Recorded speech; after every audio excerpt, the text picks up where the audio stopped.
udah deui dosana lain fasik di dieu mah tingkatan fasik paling tinggi nyaeta kafir gitu. Kafir teh fasik, tapi fasik paling parah gitu.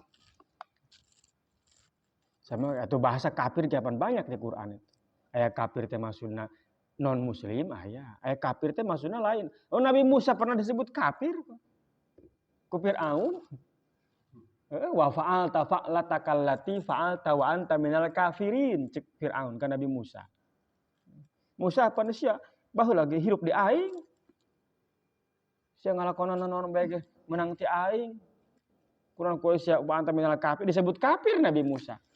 Firaun berarti kafir dirinya kan lain non muslim lain kan lain berarti Nabi Musa teh penyembah berhala atau apa lain kan jadi banyak macam kafir ya ulah wa anta berarti Nabi Musa kafirnya lain maksud kafir non muslim lain maka hati-hati dina Quran teh fasik tadi dia fasik di dia mah fasik anu salila dina neraka nya ta kafir fasik anu paling parah. Iya dikendalin ku para ulama ya bahwa seseorang itu fasik dibuat sesat oleh Allah karena dia punya benih. Jelema dijieun sesat ku Allah karena aya benih kasesatan dina dirina. Henteu ujug-ujug gitu. Tidak disesatkan oleh Allah kecuali orang-orang yang fasik. Ayat iya cek ulama jadi dalil tadi bahwa seseorang sesat itu disesatkan oleh Allah karena dia sendiri punya benih kesesatan itu. Jadi ada af'al dia, ada pekerjaan dia, ada usaha dia untuk mencapai ke situ. Kabeh Allah nakdirkeunana. Alladzina siapa orang fasik dimaksud di dia, kafir di dia, alladzina yanquduna ahdallahi min ba'di mitsaqihi wa yaqta'una ma amarallahu ayyusala bihi fa yufsiduna fil ardi.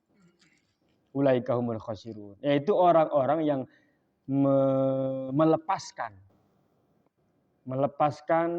mengurai, memutuskan janji Allah. Apa yang sudah Allah janjikan kepada mereka. Atau apa yang sudah mereka buat janji dengan Allah. Ketika mereka ia maksudnya adalah semua manusia, janji eta teh adalah dibere alat oleh Allah untuk menemukan mana yang baik, mana yang benar. Jadi orang kau diberi mata, diberi akal, diberi irung, diberi ceuli, diberi rasa, indera dan lain-lain, insting dan lain-lain. Eta teh orang janji ke Allah untuk menemukan mana yang baik, mana yang benar, mana yang hak, mana yang batil. Sehingga orang yang diberi itu tapi tidak mampu menemukan, tak eta ngaranna merusak janji dengan Allah.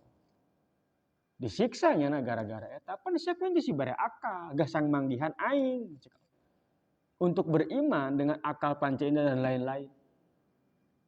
Tapi kudu henteu bae eta janji secara umum ahdullah kepada semua manusia.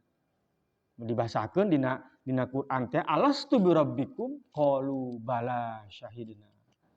Ketika semua di alam yang lain, alam ruh lah katakanlah seperti itu, dikatakan ke Allah, alastu birabbikum, bukankah saya Tuhanmu? Kabeh ngajawab heueuh, eta janji eta. Dari situ Allah kasih akal, Allah kasih panca indera, insting, hati dan lain-lain. Biasa menemukan mana kebenaran, mana kebatilan, sehingga bisa memilih mana yang baik, mana yang benar. Jadi jelema nu boga akal tapi teu daek iman ka Allah, eta ngarusak janji. Orang yang merusak janji ya dihukum. Ya geus perjanjian. Ini kan semua ada tanggung jawab. Diberi mata ya tanggung jawab, diberi akal. Kucik tadi ya, tapi kan kak daek bisa dicocok orai, korantaran boga akal. Bisa dicocok reungit. Jauh orang bisa ngajaga. Aya reungit ya aing kudu kumaha, aya orang yang kudu. Tapi nu edar mah teu bisa kitu. Makanya nama enggeus cek Allah teh gara-gara sia teu bisa kitu, cek Allah teh. Geus ku aing orang ge, ulah digayal sia teh mah. Percuma sia ngegangnya bisa tepa.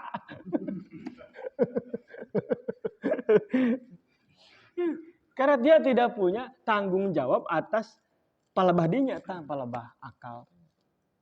Ini kan KBG dikontrolna ku akal. Maka ketika akalnya hilang, sudah tidak ada kewajiban. Tidak wajib sholat, tidak haram sholat. Tidak wajib puasa, tidak haram puasa. Sekemauan dia. Ari mah ai akalna aya mah panca indera segala macam, ya ada tanggung jawab dari situ. Itu bentuk janjina eta. Sehingga ketika diberikan akal, panca indera dan yang lain-lain, tapi teu daek iman ke Allah, ka Kangjeng Nabi, sama dengan yan kuduna ahdallah. Geus ngaleupaskeun janji jeung Allah, janji Allah. Atau kalau mereka dimaksud adalah orang-orang ahli kitab, maka lebih khusus deui. Pan sia geus janji, ieu janji lebih khusus secara apa ya? Secara agama lah, religius. Sebab di Taurat, di Injil geus disebutkeun. Bahwa engke aya nabi akhir zaman sia kudu iman. Dengan ayana sia percaya ka Musa, percaya ka Isa, Taurat dan Injil, otomatis eusi didinya kudu dipercayai. Dan di situ disebutkan nanti nabi akhir zaman ada, harus diimani. Ketika geus datang kunaon henteu. Eta geus lebih khusus di janjina. Orang-orang ahli kitab itu.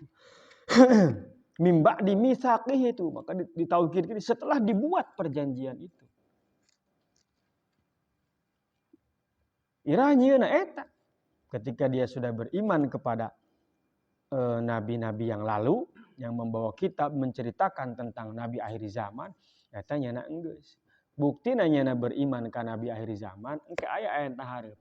Orang-orang Yahudi itu ketika mau berperang dengan orang lain selalu minta sama Allah, ya Allah dengan derajat pangkat nabi akhir zaman saya minta kemenangan. Tawasulnya mamawa ngaran Kangjeng Nabi, nabinya can aya. Itu bukti dia percaya. Kenapa setelah nabinya ada tadi dipakai tawasul kuali bandi hewaan? Dipakai punya di pentatulung, ngadoanya ke Allah dengan nyebut-nyebut nabi akhir zaman. Tapi ketika nabi nangis datang, kunaon henteu. Ai baheula dihayang-hayang, dibangga-banggakeun gitu. Begitu geus aya kalah henteu dituturkeun. Eta orang untuk orang-orang ahli kitab, Yahudi Nasrani, dia sudah punya kitab. Dia percaya itu semua isinya.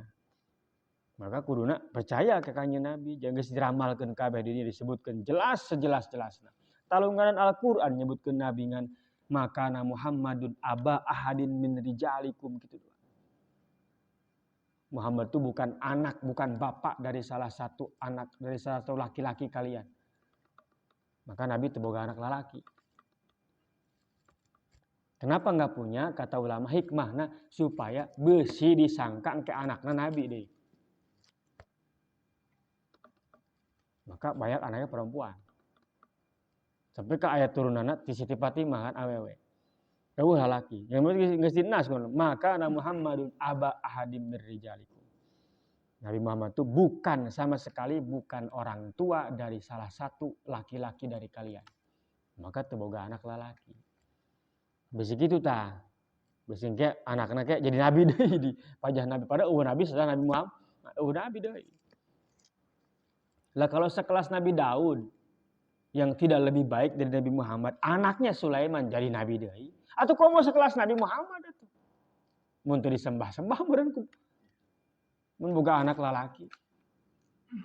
Itu hikmahnya kata ulama, maka teu boga anak lalaki. Karena anak laki-laki itu kan mewarisi ayahnya. Warisannya panggedeana apa? Jadi besi kos itu besi nanti takut ada sangkaan ya bahwa anak nabi ini adalah nabi juga. Karena mustahil sekelas Nabi Daud aja punya anak jadi Nabi Sulaiman. Masa sakede Nabi Muhammad manusia paling sempurna boga anak-anak henteu nabi. Maka tidak punya anak laki-laki. Hikmahna eta. Dan Nabi hanya sekedar sakitu henteu sadetil-detil. Di Taurat ada detil pisan di Taurat. Jelas nepikeun ka ya'lamunahu ya'rifunahu kama ya'rifuna abna'ahum. Mereka mengenal Muhammad seperti mereka mengenal anaknya sendiri. Ku saking wauhna kitu. Ku saking jelasna disebutkan dalam Taurat, dalam Injil. Sehingga mereka tahu kepada Kangjeng Nabi. Nabi can aya tapi jangan geus nyaho karena geus aya. Talungan orang musyrik Mekah tidak tahu Nabi itu apa. Karena mereka tidak beragama, penyembah berhala. Tapi orang-orang ahli kita penyahuan gitu. Jangan geus aya. Wayak tahu nama amarallah jeung memutus apa yang sudah diperintah oleh Allah. Nufasikin di atas satu tadi melepas, merusak janji dengan Allah, terus memotong, memutus apa yang sudah diperintahkan oleh Allah untuk disambung. Macam mana? Iman ke Nabi Isa, sambung atuh Muhammad iman. Dia teh estafet tidinya Pak. Tapi diputusnya nah henteu daek iman. Percaya sama Musa. Yes, Musa itu ada dengan Muhammad sama Tuhannya. Eta estafetna kadinya. Kadinya atuh iman henteu diputus. Jadi tidak melanjutkan keimanan setelah mereka iman kepada Musa, kepada Isa dan nabi-nabi yang lain, nyana henteu neruskeun iman ka Kangjeng Nabi Muhammad. Eta diputus ngaranna tah. Atau putus dalam artian macam seperti mana silaturahim. Yang harusnya disambung mari diputus.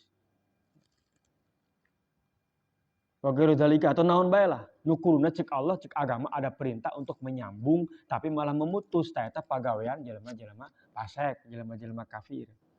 Wa yufsiduna fil ardi merusak di muka bumi dengan maksiat. Ditambahan deui selain nu tadi teh ya, nu geus tadi awal-awal Baqarah, ya. Surat Baqarah teh ya. Tambah deui ciri-ciri orang kafir teh. Gampang mengingkari janji. Terus memutuskan apa yang harusnya dia sambung. Terus deui merusak di muka bumi dengan maksiat. Dengan maksiat. Meskipun dohir nanyana seperti berbuat baik, tapi karena tidak ada keimanan kepada Allah, dia maksiat. Munggu Allah eta maksiat. Wa ta'wiq anil iman. Lainnya doang di batur ge deuk iman ulaheun dicegah. Geus mah nya henteu kitu. Ulaika humul khasiruna. Orang-orang yang punya sifat seperti itu adalah orang-orang yang rugi di akhirat. Sebab naon balik nangke kana neraka lilah salanggeng-langgengna di dinya. Itu orang-orang kafir, fasik dalam artian kafir. Kaifa takfuruna billah wallahu a'lam bishawab. Al-Fatihah.